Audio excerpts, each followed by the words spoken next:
வணக்கம் மக்களே! பிக் பாஸோட முதல் ப்ரோமோ. இந்த ஒரு ப்ரோமோ டிக்கெட் டூ ஃபினாலேயோட டாஸ்க் 2 அப்படின்றது தான். டிக்கெட் டூ ஃபினாலே அப்படின்னாலே ஃபயர் அப்படின்றது இருக்கணும். ஆனா நேத்து நைட் நடந்த சம்பவங்கள் அப்படின்றது, டேய் இதெல்லாம் ஒரு டாஸ்க்காடா? அதுவும் டிக்கெட் டூ ஃபினாலேக்கான டாஸ்க்காடா? அப்படின்ற மாரி இருந்தது.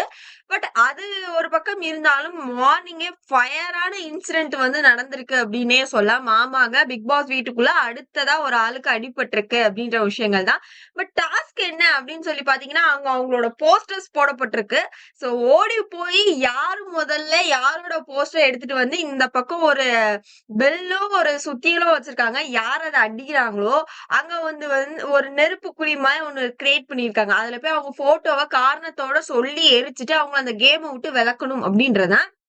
இப்ப இதுல நடந்திருக்கக்கூடிய விஷயங்கள் என்ன அப்படின்னா, முதல் டாஸ்க் அதாவது முதல் ரவுண்ட் பெல் அடிச்சதுமே வந்து ஓடி போய் முதல்ல எடுத்தது யாரு அப்படின்னா, முத்து அருணோட போஸ்டர் எடுத்துட்டு வேகமா ஓடி வந்து பெல் பஸர் அடிக்கிறாரு. வெறித்தனம் இவரு ரயான் இவங்கெல்லாம் ஆடின கேம் எல்லாம் பாத்தீங்கன்னா பயங்கரமா இருந்தது அப்படின்னே சொல்லலாம். அதுக்கப்புறமா அவர் வந்து நான் வெளியேறாம இருக்கிறதுக்காக நான் அருணை வந்து வெளியேத்துறேன் அப்படின்னு சொல்லி அவரோட போஸ்டர் எரிக்கிறாங்க அப்படின்ற விஷயங்கள். அடுத்த ரவுண்ட் போகுது. அப்ப அதுல என்ன ஆகுது அப்படின்னு சொல்லி பாத்தீங்கன்னா, யாரு முதல்ல வந்தாங்க அப்படின்ற மாதிரி தெரியல. ஆனா ராணுவமே அவுட் ஆகி வெளியே தான் நிக்கிறாரு. அதாவது நேத்து யார் 2 பேரும் முதல்ல 2 பாயிண்ட்ஸ் வந்து டிக்கெட் ஃபினாலேல கால வச்சாங்களோ அவங்க 2 பேருமே எவிக்ட் ஆயிருக்காங்க. அதாவது இந்த டாஸ்க்ல அப்படின்றத வந்து நம்மளால பார்க்க முடியுதுன்றது. நேத்து ஒரு விஷயம் நாங்க கடவுள் இருக்கான்டா, கடவுள் இருக்கான் அப்படின்னீங்க. இன்னைக்கு என்னடா அப்படின்ற மாதிரி தான் இருந்தது. இன்னொரு பக்கம் அப்படின்னு பார்க்கும்போது, அதாவது 3வது ரவுண்ட் அப்படின்ற ஓடும்போது தான் என்ன ஆகுது அப்படின்னா, தொடர்ந்து ரவுண்ட்ஸ் நடந்துகிட்டே இருக்கு. யார் யார் எவிக்ட் ஆறாங்க அப்படின்ற மாதிரி நடந்துட்டே இருக்குது போல் இருக்கு. அந்த ரவுண்ட்ல என்ன ஆகுது அப்படின்னா, தீபக்கும் ரயானும் இடிச்சிட்டு ரயான் பறந்து போய் கீழே விழுறாரு.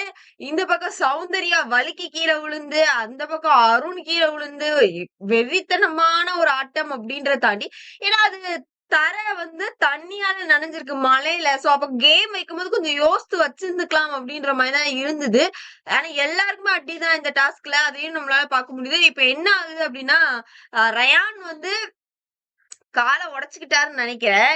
கால் வலி தாங்க முடியாம எழுந்து அழுதுட்டே போய் அங்க உட்கார்ந்துருக்காரு அப்படின்ற விஷயங்கள் நம்மளால பார்க்க முடியுது. பிசிக்கல் டாஸ்க் தான். உசுர குடுத்துதான் எல்லாரும் ஆடுறாங்கன்ற ஒரு பாயிண்ட்டும் நம்ம எல்லாருக்குமே தெரியுது.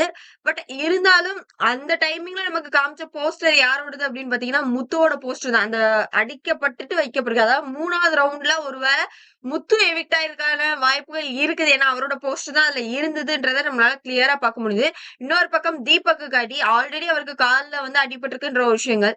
தொடர்ந்து எல்லாருமே வெறித்தனமா அவங்களோட ஆட்டத்தை குடுத்துக்கிட்டே தான் வந்துகிட்டு இருக்காங்க. ஆனா அடியும் அதுக்கு செமையா டிக்கெட் டு ஃபினாலேயோட இதுதான் முதல் டாஸ்கா நம்ம எடுக்கப்பட முடியும். ஏன்னா அந்த அளவுக்கு ஃபயரான ஒரு டாஸ்க் அப்படின்றதுதான். பார்க்கலாம்.